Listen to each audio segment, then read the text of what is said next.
At least the view out the window out here is kind of pretty. So my dad has actually had what's called a main line run into his neck so they can start doing this blood filtering thing, leukophoresis. We were supposed to be driving 0.7 miles, Matthew. Yeah, we're up to 2.6 right now.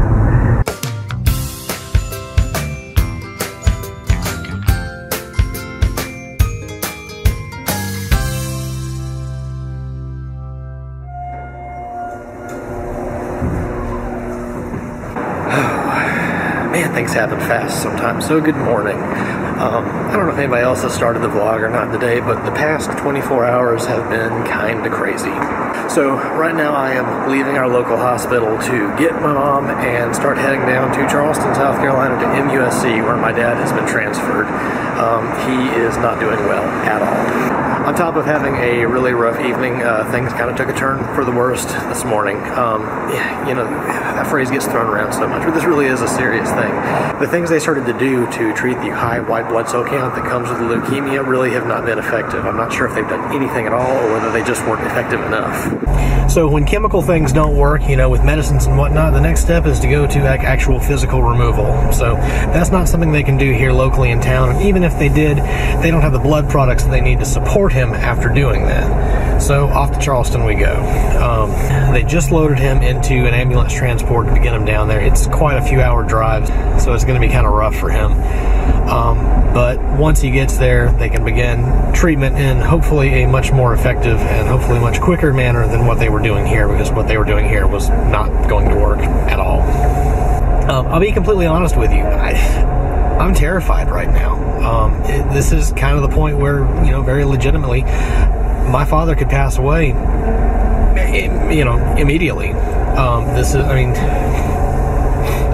as his doctor here said to us, you know, this is effectively a dying process, but it's one that we have, sorry, there's a cat walking out, but it's one that in modern medicine, you know, we can kind of do something about sometimes, and we're just hoping that right now is one of those sometimes.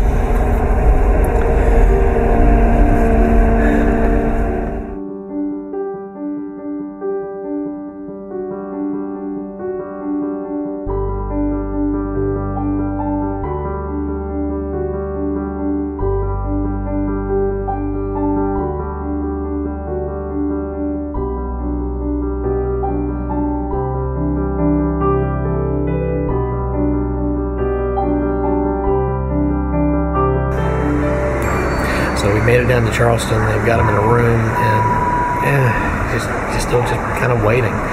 He looks a lot better than he did when we last saw him back in, you know, the hospital that we in our hometown. I think a lot of that's though just because they're giving him oxygen under pressure now, so it's forcing it to go into his body. They've got a couple of different procedures that they're planning on doing to try and kind of getting him on the road that he needs to be on, but we don't know yet. It's a lot of waiting and just a lot of uncertainty. At least the view out the window out here is kind of pretty. That counts for something, right? Yeah. Is that y'all? There you are. Okay, so find somewhere to park and then come find me.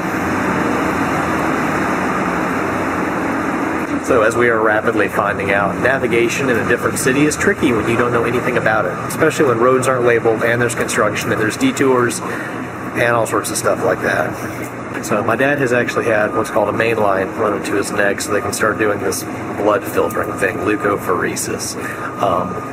The idea is that they'll be able to reduce his white blood count pretty substantially just through, you know, mechanical means. Hopefully that'll make a big difference because they can't start any kind of actual chemo treatment until they get that white blood count down low enough. At the same time, they're going to keep running some of the medicine stuff they were doing back at our home hospital, and hopefully the combination of the two will make a big difference because this has to be taken care of immediately. I mean, honestly, this is the kind of thing that if it's not taken care of, it's fatal. That's really scary. Alright, so it's been kind of disjointed because we're just in and out. We've finally gotten ourselves some dinner here at 11 o'clock at night. It's okay, we've just been kind of busy. But as I'm sitting here getting ready to enjoy my Subway sandwich, there's one thing I just can't ignore. That really doesn't make me want to eat in the cafeteria here. My goodness. I mean, I get art. Art's cool. I love art. That ain't supposed to be in the cafeteria. Why not?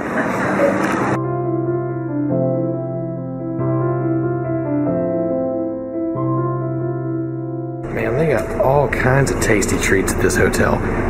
They even got that new tie-dye thing everybody's talking about. That's right, we're living it high here at the Comfortini. Good morning. So my dad finished up his leukapheresis process last night, at least the first go of it, and they were able to reduce the white blood count pretty good. So we haven't seen him yet this morning. We're just getting up, getting ready to have some breakfast, and then head over there and check on him. But yeah, I don't really know what the day is going to be other than just kind of being with them. My mom hasn't gotten a real good break, so we're probably going to encourage her to like come back to our hotel room and just kind of be for a little bit.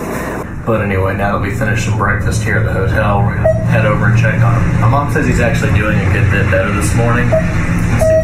So we'll see what that means. And outside, it's kind of hazy. It's kind of weird. We didn't grab our normal camera to come down here. We grabbed our like emergency backup one just because we didn't know where we were going to be. And actually, I'm not really sure why we grabbed this one, but I can't see my screen, so I don't know if I'm in focus. I don't know if I'm framing shots well. I guess it doesn't really matter.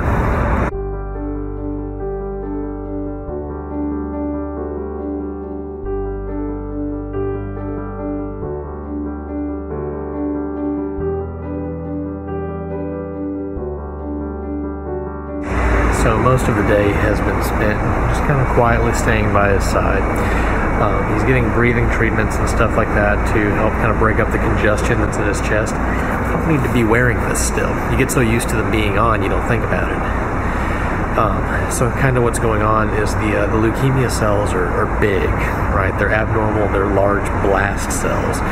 These get stuck in capillaries, little tiny blood vessels that are all over your body. And when they get stuck there, blood doesn't flow properly. I don't even know what to say about Matthew's driving abilities right now. Hey, me, it's Charleston. Hey, there's the little Quinta I was talking about. Oh my goodness. Okay, y'all. Oh my gosh, look at the GPS. It's saying very politely, you done goofed. Left. Remember, Lisa's always right. Okay, I'm going left. Matthew? Yes, ma'am? What are you doing? Taking you on a tour of the parts of Charleston we've never seen before. Take the next right onto Albemarle Road. Here's the deal, y'all. Every time we go somewhere, he gets us so lost. I don't get us lost. I just take us off route. Matthew, we were supposed to be making a left and you got on a bridge. It was on the left. We were supposed to be driving 0.7 miles, Matthew. Yeah, we're up to 2.6 right now. Take the next right onto Croghan Spur, then turn right onto Fielding Connector. Okay. So right is towards me. Yeah. I was saying some stuff before there was a series of interruptions, and I don't remember what that thought was now. It was probably... Take the next right onto Fielding Connector. Probably really technical, because that's just kind of what I was saying. Sorry, guys. Okay, Calhoun. Wait, Calhoun left. Not Foley Beach. Come on. If you took us over that bridge, I would be... South Carolina. Okay. This is not my car, guys. It drives differently. Oh my gosh. What? I couldn't see the car behind that barrier. I guess this is good morning for Sunday, even though it's kind of late in the afternoon now. Pretty much the whole day has just been spent kind of just in the ICU, hanging out with my dad while he's gotten another dose of the leukapheresis and just kind of waiting. So we're heading back to home now. I'm probably going to come back up here, down here, over. Yeah, just me. I'm not exactly sure yet. It's going to kind of depend on how he does overnight. On a good day, he has sleep apnea and has to wear a CPAP. It's a constant pressure airflow thing. And he can't do that here, even though the air that he's getting is kind of forced. So it makes sleep difficult. We had intended on picking up the camera either in the car on the way home or once we arrived, but I think once we got driving, we realized just how tired we were. That was a very, very tiring weekend, a very exhausting weekend. While we were down there that last day, and since we've returned home, we've gone ahead and set up a Facebook page to post updates on my dad's progress. We've actually also started a GoFundMe campaign to just help with all the stuff that's going to come up out of this. I don't really know that we still have a good feel for just what all that's going to be. Yeah, I don't think anybody does until you've really walked through it. So y'all check out those links. They'll be down in the description. Guys, thank you so much for all of you who have been praying with us along through this. This is the beginning of what's going to be the biggest journey of any of our lives. And we're really thankful to have you all along with us. And I mean that, I really do. Guys, I hope you've enjoyed today's video. Thanks for joining us today. Good night. Hold on. Quit leaning forward. Thank you. You're leaning forward. Thank you.